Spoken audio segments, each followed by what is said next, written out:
The Gamelon's war fleet loomed over New Horizon, casting a shadow of death across the human colony. Captain Brian Perry clenched his jaw as he stared at the tactical display, the blinking red icons representing the ruthless alien armada that had terrorized the galaxy for centuries, conquering, enslaving, slaughtering without mercy. But today would be different. Today, a single human warship stood against the Gamelon's onslaught, the Odysseus, humanity's greatest achievement and best hope for survival. Tharos, the Gamelon's commander, sneered at the lone vessel facing his fleet. He had crushed countless races before, and these pitiful humans would be no different. He ordered his ships to open fire, expecting an easy victory. The Odysseus shuddered as alien weapons pounded its advanced shields, but they held fast. Captain Perry's eyes narrowed as he watched the Gamelon ships closing in, their hulls bristling with armaments. He had faith in his crew and his ship. It was time to show the galaxy what humanity was capable of. "All weapons, engage," he commanded. The Odysseus surged forward, its nanotech-enhanced armaments spitting fire and fury. Gamelon ships shattered under the onslaught, their hulls split open, spilling debris and bodies into the void. The aliens reeled in shock, realizing they had grossly underestimated humanity. On the planet's surface below, pockets of human resistance fought tooth and nail against Gamelon's ground forces. Led by the brave Ventaxian warrior Raxos, the rebel fighters were inspired by the arrival of the Odysseus. They redoubled their efforts, determined to hold out until reinforcements arrived, or die fighting for their freedom. News of the Odysseus's valiant stand spread like wildfire across the galaxy. Civilizations long cowed by the Gamelons dared to hope again. But Captain Perry knew the battle was far from over. The Gamelons were enraged by the setback and rallying for a massive counterattack. The fate of New Horizon, and potentially all humanity, hung by a thread. One ship, one crew, against an empire. The Odysseus stood alone, carrying the hopes and dreams of Earth on its armored shoulders as it faced the fight of its life. Humanity's finest hour was about to begin. As the Gamelon's fleet pressed their attack, the Odysseus shook violently under the relentless barrage of alien weapons fire. Sparks erupted from overloaded consoles on the bridge, and the acrid smell of burning circuitry filled the air. Captain Perry gripped the arms of his command chair, his fist clenched with tension. "Shields at 30% and falling," Lieutenant Hawkins reported, his voice strained. "We can't take much more of this, Captain."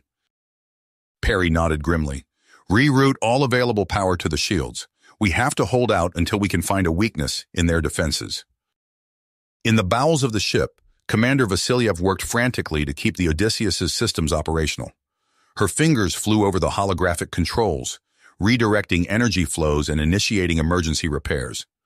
The ship's advanced AI, known as Astra, provided real-time damage assessments and suggested optimal solutions. "Astra, prioritize shield regeneration and weapons capacitors," Vasilyev ordered. "We need every advantage we can get." The AI's calm, synthesized voice replied, "Acknowledged, Commander. Initiating priority protocols." On the planet's surface, Sergeant Ryder and his Marines fought their way through the Gamelon's lines, their power armor absorbing the brunt of the enemy fire.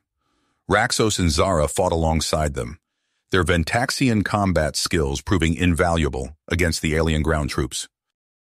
"We're running out of time," Raxos shouted over the din of battle. "The Gamelons are closing in on the compound. We have to evacuate now." Ryder nodded, his helmeted face grim. "Odysseus, this is Ryder. We need immediate extraction at the designated LZ. Repeat, immediate extraction required." Back on the bridge of the Odysseus, Captain Perry received the transmission. He turned to Hawkins, his eyes narrowed with commitment. "Lieutenant, what's the status on that vulnerability you discovered?" Hawkins worked furiously at his console, analyzing the data streaming in from the ship's sensors. "I think I have it, Captain. There's a fluctuation in their shield harmonics every time they fire their main weapons. If we can time our torpedo launch to coincide with that moment..." Perry didn't hesitate. "Do it. Coordinate with Astra and the weapons officer. We'll only have one shot at this."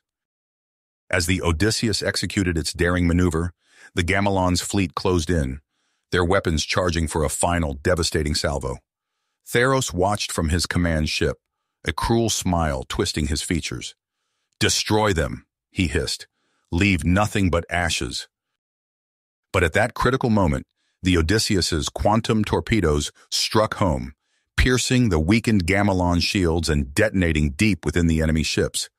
Explosions blossomed across the alien fleet, and Theros' eyes widened in disbelief as his own vessel shuddered under the impacts. On the planet's surface, Ryder and his team watched in awe as the Gamelon ships above them erupted into flames. Cheers erupted from the resistance fighters as they realized the tide had turned in their favor. Perry allowed himself a brief moment of satisfaction as he surveyed the crippled Gamelon's fleet. But he knew this was only the beginning. The Gamelons would not take this defeat lightly, and the Odysseus and its crew would have to be ready for whatever came next. As the Odysseus descended to retrieve Ryder's team and the resistance fighters, Perry looked out at the stars, wondering what other challenges lay ahead. But for now, they had achieved the impossible. A single human ship had stood against an alien empire and emerged victorious. It was a moment that would be remembered for generations to come. The Odysseus emerged from slipspace, its hull still bearing the scars of its recent battle. Captain Perry stood on the bridge, his eyes fixed on the main view screen as it displayed their new orders from Earth High Command. "A covert operation," he mused, turning to face his senior staff. "This will require our best." Lieutenant Hawkins stepped forward. "I'm ready, Captain. We'll get the job done." Perry nodded, his gaze sweeping across the assembled officers. "Sergeant Ryder, Lieutenant Maddox, you'll join Hawkins on the ground team. We leave in 6 hours. Dismissed." As the crew dispersed to prepare, the Odysseus glided silently through the void, its advanced stealth systems rendering it invisible to Gamelon sensors. Perry watched the stars streak by, acutely aware of the weight of their mission. Hours later, the infiltration team stood in the launch bay, their hollow disguises flickering to life. Hawkins adjusted his Gamelon's worker uniform, the alien fabric rough against his skin. "Remember," he said to Ryder and Maddox, "we're in and out. No unnecessary risks." They boarded the shuttle, its exterior mimicking a Gamelon's transport. As they approached the massive shipyard, Maddox's fingers danced over the controls, transmitting forged clearance codes. The shipyard loomed before them, a sprawling complex of metal and energy fields. Massive skeletal frames of warships under construction stretched for kilometers. The shuttle docked and the team disembarked, blending seamlessly with the throng of Gamelon's workers. Hawkins tapped his communicator, disguised as a Gamelon's tool. "We're in. Beginning recon." They moved through the facility, documenting defenses and ship designs. Ryder split off, following a group of alien workers. He froze as he overheard their conversation, translated through his earpiece. "Another long shift in the weapons lab," one alien muttered. "That Quaxian, Zorax, better have made progress." Ryder's eyes narrowed. He tapped his comm. "Hawkins, I've got a lead. Potential high-value target." Following the workers, Ryder found himself in a restricted area. There, hunched over a complex array of devices, was a Quaxian, Zorax.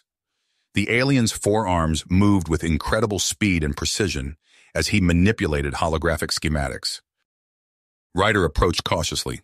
"Zorax?" The Quaxian's head snapped up, fear flashing in his large eyes. Ryder quickly explained their mission, watching hope replace fear in Zorax's expression. "You can stop this?"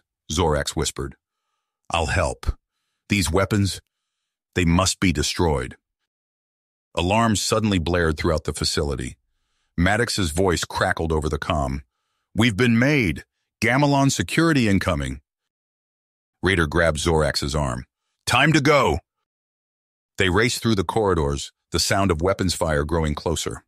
Hawkins and Maddox appeared around a corner, laying down suppressing fire against their pursuers. "The explosives are set," Hawkins shouted over the din. "We need to move." They fought their way towards the landing bay, Maddox's expert marksmanship clearing a path. Just as they reached their shuttle, a massive explosion rocked the shipyard. Through the bay's force field, they saw the Odysseus appear, its weapons blazing. "Our ride's here," Ryder grinned, ushering Zorax aboard. The shuttle rocketed out of the disintegrating shipyard, dodging debris and weapons fire. As they approached the Odysseus, another explosion lit up space behind them, the shipyard's main reactor going critical. Safely aboard, the team watched as the Odysseus outran the pursuing Gamelon's ships, slipping into slipspace. Captain Perry entered the shuttle bay, his expression a mix of relief and pride. "Well done," he said, then noticed Zorax. "And who do we have here?" Zorax stepped forward, perseverance etched on his alien features. "I am Zorax, and I want to help you defeat the Gamelons." Perry nodded, a glint in his eye. "Welcome aboard, Zorax. I think we have a lot to discuss." As the Odysseus raced back towards Earth, carrying its valuable intel and unexpected ally, the crew knew their victory would come at a cost. The Gamelons would not take this attack lightly, but for now they had struck a significant blow against their enemy, and hope burned brighter than ever. The Odysseus emerged from slipspace, its hull still bearing scars from the Gamelon shipyard assault. Captain Perry stood on the bridge, eyes sharp as he read the urgent message from Earth High Command. "Another mission so soon?" Lieutenant Hawkins asked, leaning forward to study the captain's grim expression. Perry nodded, his eyes never leaving the screen. "The Gamelons have captured Princess Alara of the Altarian Empire. They plan to execute her on Zorgora Prime." A collective intake of breath swept through the bridge. The Altarians were one of the last major powers resisting Gamelon's rule. Losing their heir would be devastating. "We can't let that happen," Hawkins said, his voice low but determined. "No, we can't," Perry agreed. He turned to face his crew, his mind already formulating a plan. "Assemble the senior staff and our new ally Zorax. We have work to do." Hours later, the Odysseus hung in space near Zorgora Prime, cloaked by its advanced stealth systems.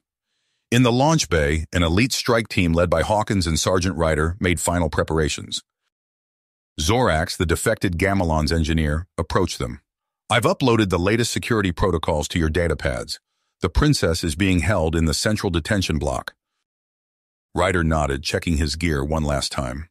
"Let's hope your intel is good, Zorax. We're betting our lives on it." The team boarded their stealth shuttle, its hull shimmering as it activated its own cloaking field. As they descended toward Zorgora Prime's surface, Hawkins briefed the team on their insertion point, a rarely used maintenance hatch near the detention center. The shuttle touched down silently in a shadowed ravine. As the team disembarked, Ryder's enhanced hearing picked up the sound of distant alarms. "Looks like they're on high alert," he whispered. "This won't be easy." Hawkins led them through winding corridors, relying on Zorax's intel to avoid security patrols. They reached the detention block, only to find it swarming with guards. "We need a distraction," Hawkins muttered. Zara, the Altarian warrior who had joined their crew after New Horizon, stepped forward. "I'll draw them off. Get the princess out." Before anyone could object, she charged into the open, her battle cry echoing through the halls. Guards rushed to intercept her, leaving a clear path to Princess Alara's cell. Hawkins and Ryder raced forward, quickly overpowering the remaining guards. They found the princess huddled in a corner, her once regal clothes tattered and dirty. "Your Highness," Hawkins said, extending his hand, "we're here to take you home." Alara's eyes widened with hope, but a massive explosion rocked the facility before she could respond. Alarms blared as Ryder's comm crackled to life.